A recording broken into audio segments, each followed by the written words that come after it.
Welcome. I'm the Archivist, and this is True Crime Stories, pulling threads of truth from the darkest knots. Here we preserve the record, dust off forgotten files, and follow the evidence wherever it bleeds. No rumors, no fluff. Just a case, the victims, and the facts that refuse to stay buried. If it hides in shadows, we bring light. If it twists, we untangle. You're here for the truth, and we keep the tape rolling. Welcome to the Charlotte Light Rail case. Let's start with a name, Iryna Zarutska. To her family, she was Ira, a 23-year-old with a quick laugh, a love for Ukrainian folk music, and a dream of building a life far from the war that forced her to flee her homeland. To the world, she was a statistic in a tragic story. But to understand what happened on August 22, 2025, we need to start at the beginning. Iryna was born in Kiev, Ukraine in 2002. She grew up in a tight-knit family. Her parents, both teachers, raised her in a small apartment near the city center. Friends remember her as curious, always with a book in hand, and fiercely proud of her Ukrainian heritage. She studied literature in college, dreamed of becoming a translator, and spent weekends volunteering at a local community center, helping elderly neighbors navigate the challenges of aging. Then, in 2022, the war in Ukraine escalated. Air raids became a nightly occurrence. Iryna's parents urged her to leave. Go somewhere safe, they said. So at 19, she packed a single suitcase, said goodbye to her family, and boarded a bus to Poland. From there, she made her way to the U.S., eventually settling in Charlotte, North Carolina. She found work as a barista at a local cafe, rented a small apartment with a roommate, and started taking online classes to finish her degree. "This is my new home now," she wrote in a social media post from 2023. "I'm building something here." By 2025, Charlotte had become familiar. She'd made friends at the cafe, joined a Ukrainian cultural group, and even started dating a guy named Mark, an American teacher she'd met at a community event. She was happy, her roommate Lena later told reporters. She talked about bringing her parents over once things calmed down in Ukraine. She had plans. On August 22nd, 2025, that life came to an end. It was a Friday evening. Iryna had finished her shift at the cafe around 7 p.m. She texted her roommate, headed home. "Want to order pizza?" She boarded the eastbound Lynx Blue Line light rail train at the East-West Boulevard station, just a 10-minute ride from her apartment. The train was crowded. Rush hour, people heading home after work, students with backpacks, a few kids laughing. Iryna found a seat near the doors. She was wearing a blue shirt and beige trousers, her hair pulled back in a ponytail. She was listening to music on her phone, scrolling through Instagram. The last text she sent? "Be home in 20. Love you." To her roommate, to her parents, who were 7 time zones away, to the life she thought she'd keep building. Let's rewind to that train car. It's 7:30 p.m. The doors close. The train lurches forward. Iryna is sitting by the window, scrolling through her phone. Across the aisle just a bit earlier, a man in a hooded sweatshirt, later identified as 34-year-old DeCarlos Brown Jr., was pacing. Witnesses later said he looked agitated. He was muttering to himself, shifting his weight from foot to foot. No one thought much of it. Public transit can be a study in ignoring the uncomfortable. People look down at their phones, stare out the window, or pretend not to notice the man talking to himself. But then, according to surveillance footage later released by the Charlotte Area Transit System, Brown, who had already been seated when Iryna took a seat in front of him, turns and looks directly at Iryna. For a moment, he hesitates. Then, he reaches into his pocket, and what happens next is over in seconds. He pulls out a knife, later described as a 4-inch folding blade, and reaches forward. Iryna doesn't look up. She's still on her phone. Brown raises the knife. He stabs her once, then again, The first wound is to her neck, the second to her chest. Iryna's head snaps up. She gasps. She tries to stand, but she collapses back into her seat. Blood soaks her shirt. A woman across the aisle screams. A man yells, "Hey, stop." But Brown doesn't stop. He stabs her a third time, then a fourth. By the time the train pulls into the next station, Scalybark, 30 seconds later, Iryna is motionless. Brown drops the knife, steps back, and stares at his hands. He doesn't run. He just stands there, as if he's waking up from a trance. Passengers rush to help.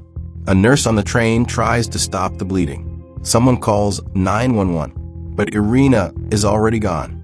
The medical examiner later ruled the cause of death as multiple stab wounds to the neck and chest, with a fatal wound to the carotid artery. What makes this attack so chilling is how random it was. There was no argument, no prior interaction. Iryna didn't know Brown. Brown didn't know her. He later told police, "I don't know why I did it. I just saw her, and I had to." That's it. A 23-year-old woman sitting on a train killed because a stranger had to.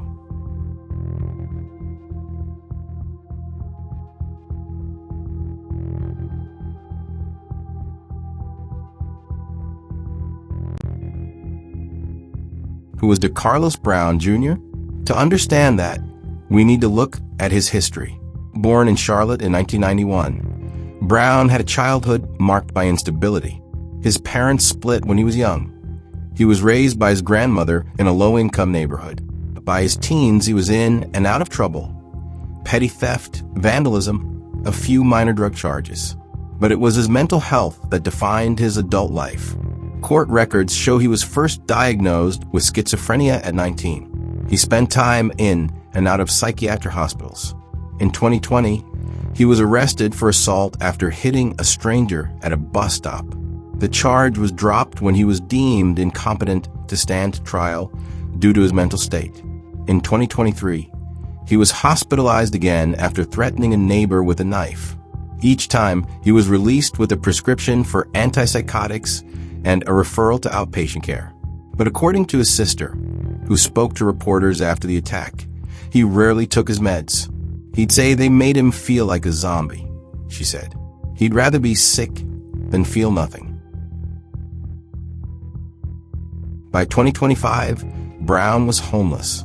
He slept in parks under bridges, sometimes crashing at a friend's apartment. He'd lost touch with most of his family.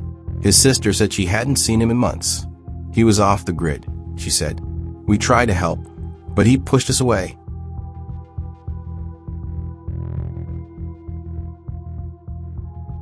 In the days after the attack, investigators pieced together Brown's movements. He'd boarded the same train as Iryna at a stop 2 stations back. He'd been on the rail line for about 20 minutes. Witnesses said he was staring at people before targeting Iryna. A security guard at the East/West station later told reporters, "He looked lost, like he didn't know where he was. I thought about asking if he needed help, but I don't know. You see so many people like that on the trains. You can't help everyone." So here's the question. How did a man with a documented history of mental illness, a history of violence, end up on a crowded train with a knife? The answer, like so many systemic failures, is complicated. Charlotte's mental health system, like many in the U.S., is overburdened. There aren't enough beds in psychiatric hospitals. Outpatient care is underfunded. Caseworkers are stretched thin. Brown had been flagged with high risk by local mental health authorities, but without a recent violent incident. He wasn't deemed a priority for intervention. And transit systems? They're designed to move people, not police them. CATs had security cameras on the trains, but no officers on board unless called. We rely on passengers to report issues. A CAT spokesperson said after the attack, "We can't be everywhere." The days following Iryna's death were a blur of grief. Her family flew in from Ukraine, her parents, her younger brother, and her aunt. They held a vigil at the East/West station, lighting candles, laying flowers. holding up a sign that read, "Ira, we love you." Her roommate, Lena, spoke at the vigil. She was supposed to come home that night. We were going to watch a movie. She was going to call her mom. Now she's gone. And for what? The community reacted with a mix of sorrow and anger. Local leaders called for action. "This isn't just a tragedy," said Charlotte's mayor at a press conference. "It's a failure of our systems to protect people like Iryna, hardworking, contributing, just trying to live their lives." A hashtag, Justice for Iryna, trended locally.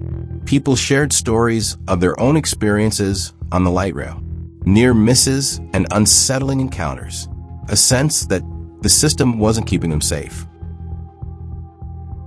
Brown was arrested at the scene.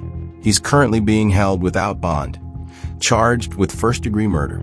His trial date is set for early 2026. But for Iryna's family, the legal process is cold comfort.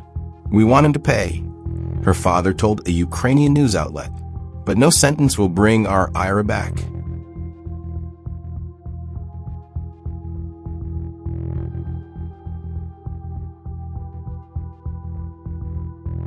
There's another layer to this story too, one that hits close to home for anyone who's ever felt unsafe in public.